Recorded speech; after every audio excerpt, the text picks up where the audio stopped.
हाँ नमस्कार बच्चों। अध्याय 2 से शुरुआत कर रहे हैं हम आज और तारीख भी 2 जुलाई है। वास्तविक संख्याएं। तो 9th में आप लोग इसी से रिलेटेड एक चैप्टर था नंबर सिस्टम संख्या पद्धति, और उसी का थोड़ा सा अगला भाग वास्तविक संख्याएं मान लीजिए। कल हमने 9th वालों को ये ही चीज क्लियर की थी, आज हम क्लास 10th के लिए क्लियर कर रहे हैं कि वास्तविक संख्याएं होती क्या हैं, प्राकृत संख्याएं क्या होती है, पूर्ण संख्याएं क्या होती है, पूर्णांक क्या होती है, परिमेय और अपरिमेय क्या होती है। तो एक ये जो संख्या रेखा आप लोगों को नजर आ रही है, आइए इसमें हम संख्याएं बताएं।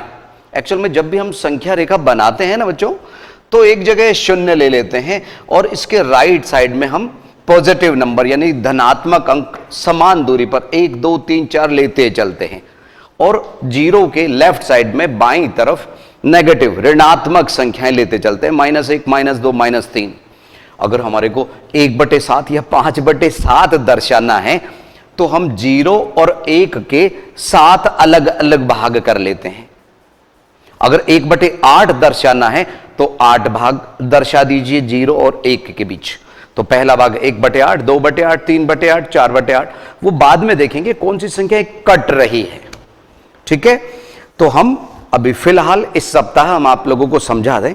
ये जो 10th की बुक है जल्द से जल्द आप लोग ले लीजिए जिन साथियों ने नहीं ली है, और इस वर्ष से आप लोगों को इंग्लिश मीडियम का भी वर्जन मिल रहा है बोर्ड के द्वारा, तो वो भी ध्यान रखिएगा। यस, लौटे वापस से संख्या रेखा के बारे में अभी चर्चा करेंगे। उससे पहले हम आप लोगों को समझा दें, ये जो वास्तविक संख्याएं होती है ना बच्चों, इसके 2 भाग होते हैं। कितने? 2। वास्तविक संख्याएं 2 भाग में, एक और परिमेय यानी रैशनल नंबर, और एक तरफ अपरिमेय यानी कि इर्रेशनल नंबर। अब तक आप लोगों को अगर मान लीजिए ये कंसेप्ट अभी तक भी अगर समझ नहीं आया है कि क्या परिमेय है क्या अपरिमेय है, तो आज ये क्लियर कर लेना बच्चों, बाकी इस चैप्टर में भी क्लियर हो जाएगा, समझ लेना। परिमेय और अपरिमेय एक्चुअल में इनकी जो डेसिमल एक्सपेंशन होते हैं ना, दशमलव प्रसार, उससे इनमें भेद यानी कि विभेद अंतर बताया जाता है। परिमेय या तो शांत दशमलव देते हैं।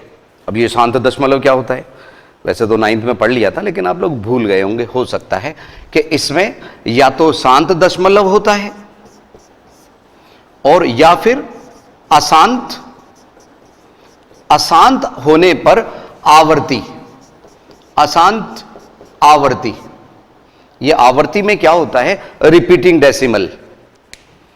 शांत और अगर अशांत है तो आवर्ती।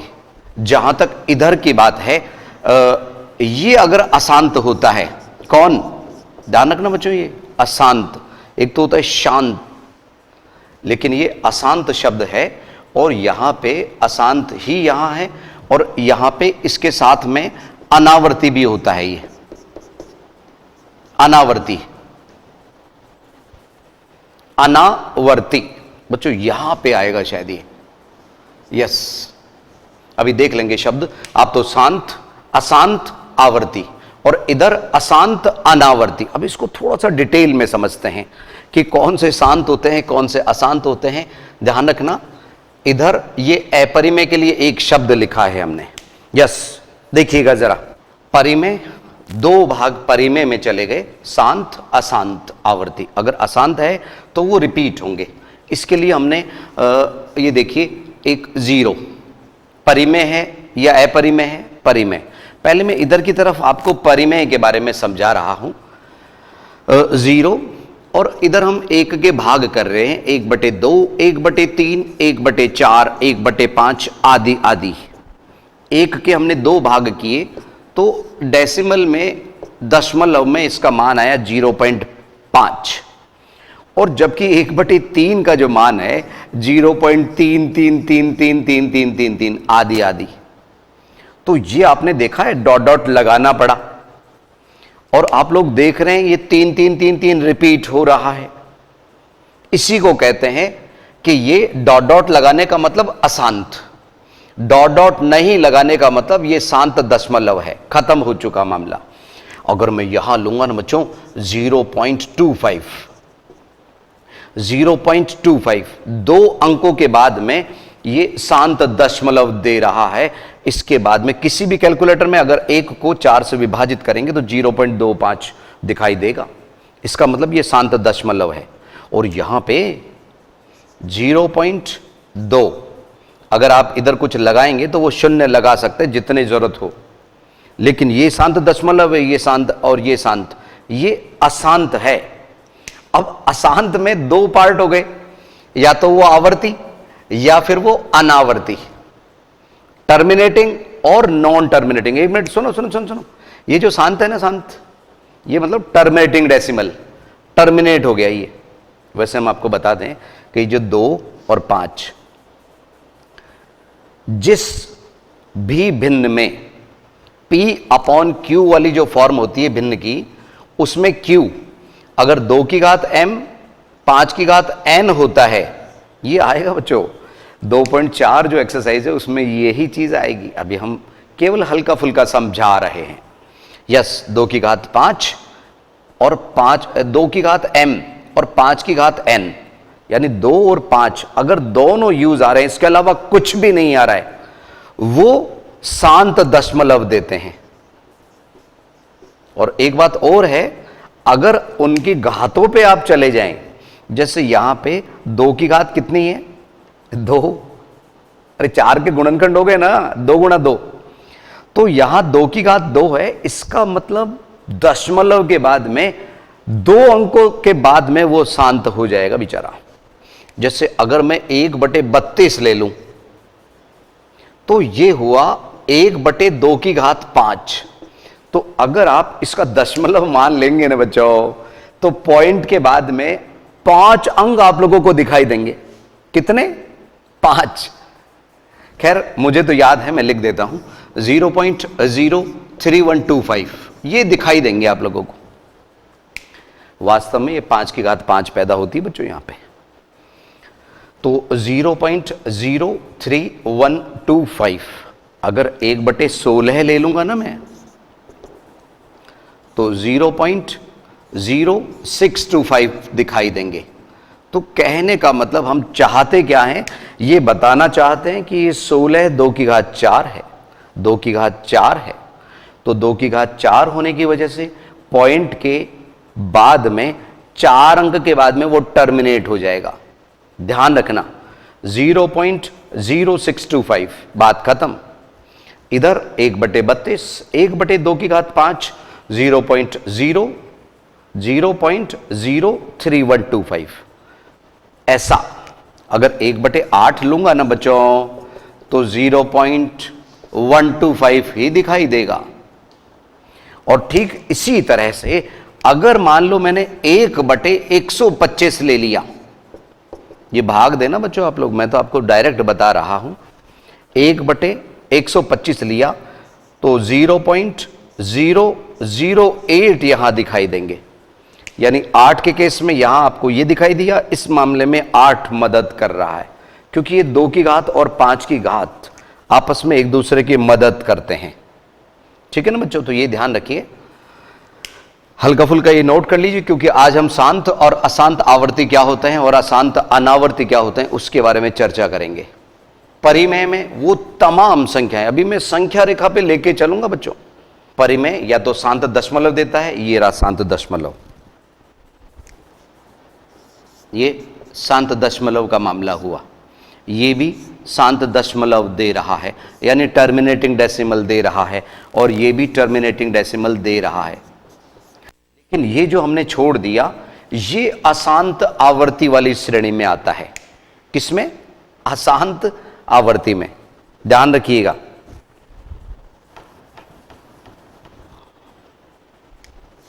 ये आया अशांत आवर्ती। अब 1/6 में और ले चलता हूं मैं आप लोगों को, देखो 1/6, उसका अगर डेसिमल वैल्यू निकालेंगे ना आप लोग 1/6, तो वो आया 1666 dot dot dot dot dot, यानी ये हुआ 0.16 पे बार।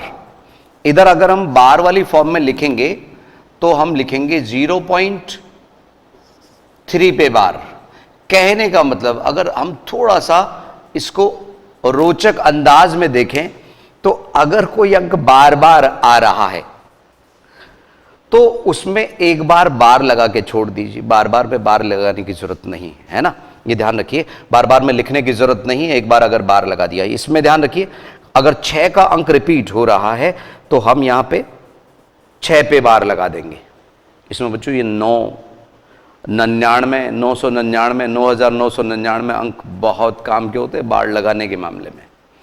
अगर आपने 23/99 लिया तो वो 0.23, 23, 23 इस तरह से बनाएगा। और अगर आपने 125/999 ले लिया तो वहां पे 0.125, 125, 125 इस तरह से रिपीटेशन चलेगा। आप थोड़ा सा गणित की गहराई में चलिए, आनंद की अनुभूति होगी। यस बच्चों, तो ये शांत शांत ये क्या कहलाएगा? हाँ, अशांत आवर्ती। क्यों? क्योंकि रिपीटेशन हो रहा है। तो जो भी संख्या P/Q की फॉर्म में लिखी जा सकती है, आपको कहीं पे भी परिमेय संख्याओं की परिभाषा मिलेगी तो इसी तरह से मिलेगी कि जिन संख्याओं को P/Q की फॉर्म में लिख सकते हैं, ठीक है, जहां Q शून्य नहीं होना चाहिए, Q is not equal to 0, तो वो संख्याएं P/Q वाली परिमेय संख्याएं होती हैं। और जो अपरिमेय संख्याएं होती है, इर्रेशनल नंबर, उनको हम P/Q की फॉर्म में नहीं लिख सकते। तो ये जितनी भी हमारी संख्याएं, अभी भी बोला मैंने, प्राकृत संख्याएं, पूर्ण संख्या और पूर्णांक आदि आदि, वो सभी परिमेय संख्याओं में आते हैं। अपरिमेय में आप लोग ये वर्गमूल वाली चीजें समझ लीजिए फिलहाल, जैसे √2 जिसका पूरा पूरा वर्गमूल नहीं निकलता है।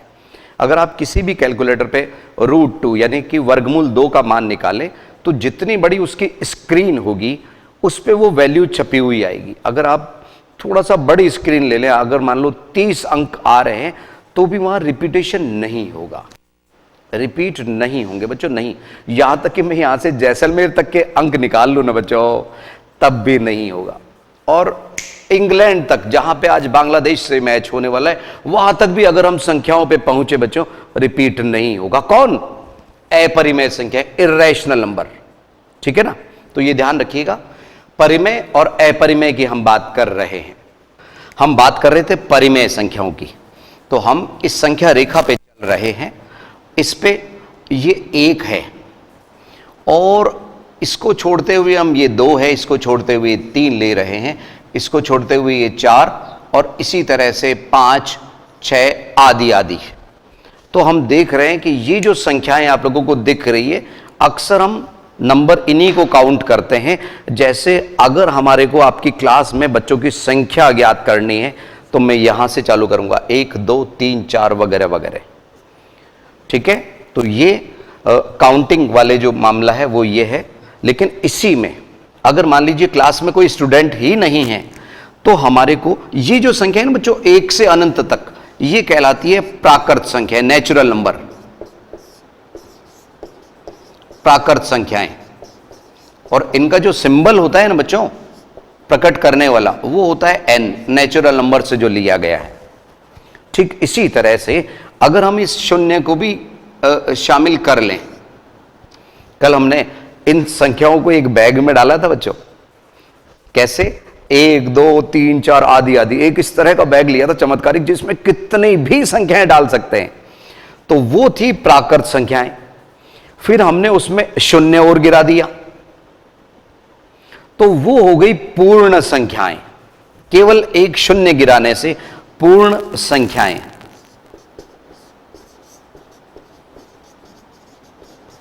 होल नंबर्स, और इसी वजह से उसको W से प्रकट करते हैं। एक बार हम समझा दें, 1 2 3 4 5 अनंत तक, 0 1 2 3 आदि आदि अनंत तक, ये हो गई पूर्ण संख्याएं।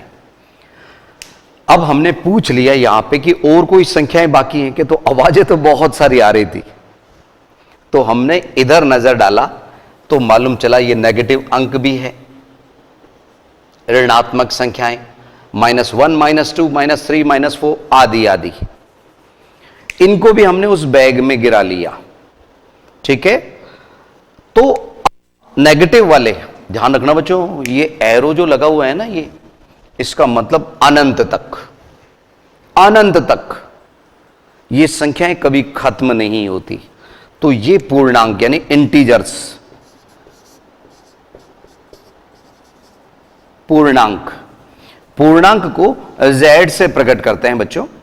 इनमें अनंत से चल रहा है, इधर भी अनंत उधर भी अनंत, तो -3 -2 -1 0 1 2 3 dot dot dot dot dot, यानी दोनों तरफ ही इसमें डॉट डॉट चल रहे हैं, इधर भी अनंत उधर भी अनंत, दोनों तरफ अनंत ही अनंत।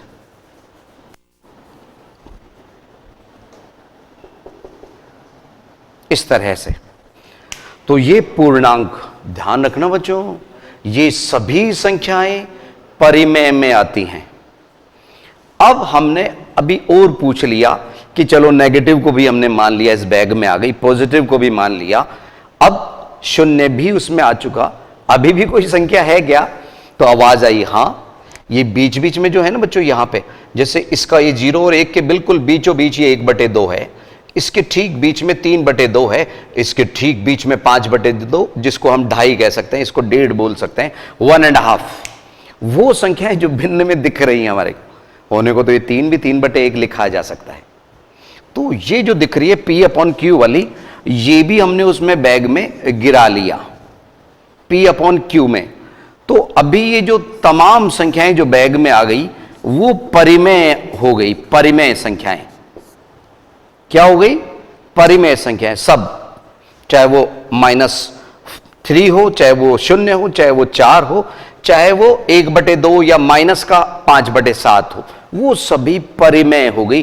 कारण उनका जो डेसिमल एक्सपेंशन है, डेसिमल एक्सपेंशन मतलब हाँ दशमलव प्रसार, वो शांत या अशांत आवर्ती होता है। ठीक है, ध्यान रखिएगा। तो ये तो सारी बात ये हो गई परिमेय संख्याओं के बारे में। अब हम थोड़ा सा अपरिमेय के बारे में भी ले लेते हैं। और बच्चों सुनो, अभी भी हमने इसमें पूछ लिया कि और कोई बच्चे हैं क्या, क्योंकि सारी भिन्नें हमने ले ली सभी तरह की। और कोई बच्चा है क्या जिसको हमने बैग में नहीं लिया? फिर से आवाज आई। वो कहां से आ रही है? जैसे हम एक एग्जाम्पल ले लेते हैं, यहां से, इस जगह से 1.5 से थोड़ा सा कम √2 की आवाज आई कि मैं यहां बैठा हूं, संख्या रेखा पे हूं, लेकिन आपने हमारे को बैग में लिया ही नहीं, तो ये √2। इसी तरह से √3 यहां कहीं होगा, √3। अब आप में से कुछ बोल रहे हैं सर √4 भी हो सकता है। अरे नहीं नहीं नहीं बच्चों, √4 का मान तो 2 होता है, √4 का मान 2। सर 2.2 के ऊपर वर्गमूल लगा देंगे तो बिल्कुल इरेशनल होगा वो भी। ठीक है ना, जिन संख्या का पूरा पूरा वर्गमूल नहीं निकल रहा है उसके ऊपर अगर वर्गमूल का आप चिन्ह लगा लेंगे तो वो क्या कहलाएंगी? Irrational number. और ये दोनों मिलके हुए वास्तविक संख्याएं। और इसमें एक बात समझ लो बच्चों, सुनो सुनो सुनो, वास्तविक संख्याओं के अलावा कौन सी संख्या है सर, ये तो बता दीजिए हमारे को कि ऐसी कौन सी संख्या है जो वास्तविक नहीं है। तो वो हम आपको इधर बता देते हैं। देखो इधर ध्यान दो बच्चों, हम बोर्ड पूरा भर देते हैं तो इधर पूरा ध्यान रखिए आप। अगर मैं अंडरवुड के अंदर इसमें नेगेटिव साइन लगा दूं, -4 लगा दिया मैंने, तो न तो इसका उत्तर +2 है न -2 है। अगर मैंने 4 का वर्गमूल लिया वर्गमूल 4, तो उसका प्लस का 4 भी हो सकता है और माइनस का 4 भी हो सकता है, यानी प्लस माइनस 4 हम उसके आंसर बोल देते हैं। किसके? वर्गमूल 4 के। लेकिन अगर वर्गमूल में हमने माइनस का चिन्ह अंदर ले लिया तो वो वास्तविक संख्याएं नहीं होती हैं, ये रियल नंबर नहीं है। और ये हम एक जो चैप्टर बहुपद का आएगा, थर्ड चैप्टर, उसमें द्विघात समीकरण, क्वाड्रेटिक इक्वेशन आएगी, उसके अंदर मूलों की प्रकृति बताइए। आप समरी में भी देख लेना, उसका जो वो सारांश दिया हुआ है उसमें भी आप लोगों को मिल जाएगा। अगर वर्गमूल में माइनस का चिन्ह आ गया तो वो रियल नंबर ही नहीं है, वास्तविक संख्या ही नहीं है। तो ये हल्का फुल्का जो लिखा हुआ है इनको आप उतार लीजिए। संख्या रेखा पे आप लोग कई चीजें दर्शाते हुए छोटी क्लासेस में आए हैं, ध्यान रखिए। तो ये हमने आपको बताया अशांत अनावर्ती में यानी अपरिमेय संख्याओं के एग्जाम्पल √2, √3, √5 आदि आदि, ऐसे वर्गमूल के भी बना सकते हो और कुछ अलग तरीके से भी बना सकते हैं, जिसमें एक बार शून्य गिराया, एक बार 2 बार शून्य गिराया, इस तरह से। कैसे? समझिए अपने ये संख्या अगर आपको बनानी है अपरिमेय तो 0.5 लिया, एक बार 0 गिराया, फिर 5, 2 बार 0, फिर 5, इस तरह से नए नए संख्या बनाते जाइए। ये भी अपरिमेय संख्या है, इर्रेशनल नंबर, ठीक है ना। तो ये ध्यान रखिए। अब हम बात करते हैं थोड़ा सा जनरल कंसेप्ट की, कि एक सम और विषम यानी कि इवन और ऑड नंबर्स, इनमें क्या फर्क है पता होना चाहिए आज की जनरल क्लास में। भाज्य संख्याएं क्या है और अभाज्य क्या है पता होना चाहिए आज की इस जनरल क्लास में। यस, देखो बच्चों, हम 1 से 100 तक अभी बहुत संख्याओं के बारे में बात तो नहीं कर रहे, 1 to 100 के बारे में ही हम बात कर रहे हैं कि सम और विषम आप बचपन से पढ़ते हुए आ रहे हैं। अगर किसी संख्या में 2 का भाग जा रहा है, वो इवन यानी कि सम संख्या हो गई, और 2 का भाग नहीं जा रहा है तो विषम। तो हमने 1 से 100 तक की संख्याओं को अलग अलग गिराया। 1 इधर गिरा बेचारा, 2 इधर आया, 3 इधर, 4 इधर, 5 इधर, 6 इधर। तो सम और विषम का कंसेप्ट तो आपको क्लियर हो गया होगा। अगर मान लो मैं 105 पूछ रहा हूं तो ये 2 से विभाजित नहीं हो सकती ना पूरी संख्या 105, विषम में गई। अगर मैं 501 बोल रहा हूं, ये भी विषम में गई। यस, तो सम और विषम के कंसेप्ट आपको मालूम है। अब आइए भाज्य और अभाज्य।